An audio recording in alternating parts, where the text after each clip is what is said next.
അവർക്ക് ഭക്ഷിക്കുവാനൊന്നുമില്ല. അവരെ പട്ടിണിയായിട്ട് പറഞ്ഞേക്കുവാൻ എനിക്ക് മനസ്സ് വരുന്നില്ല. അവർ വഴിയിൽ വെച്ച് തളർന്നു പോയേക്കാം എന്ന് പറഞ്ഞപ്പോൾ ശിഷ്യന്മാർ ഈ പുരുഷാരത്തെ മുഴുവൻ തൃപ്തിപ്പെടുത്തുവാൻ വേണ്ടപ്പം ഈ വിജയദേശത്ത് എവിടെ നിന്ന് എന്ന് ചോദിച്ചു. യേശു തമ്പുരാൻ അവരോട് നിങ്ങളുടെ കൈവശം എത്ര അപ്പമുണ്ട് എന്ന് ചോദിച്ചു. അവർ അവനോട് 7 അപ്പവും കുറെ ചെറുമീനുകളും എന്ന് പറഞ്ഞു. അവൻ പുരുഷാരത്തോട് നിർത്ത് ഭക്ഷണം ജയിക്കുവാൻ കൽപ്പിച്ചു. പിന്നെ അവിടെ 7 അപ്പവും മീനും എടുത്ത് സ്തോത്രം ചെയ്ത് തുറക്കുന്നതിന്റെ ശിഷ്യന്മാരെ ഏൽപ്പിക്കുകയും ചെയ്തു. ശിഷ്യന്മാർ പുരുഷാരത്തിന് വിളമ്പുകയും അവർ എല്ലാവരും ഭക്ഷിച്ചു തൃപ്തരായി.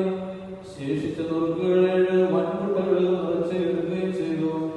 ഭക്ഷിച്ചവർ സ്ത്രീകൾക്കും കുട്ടികൾക്കും പുറമെ 4000 പുരുഷന്മാരായിരുന്നു.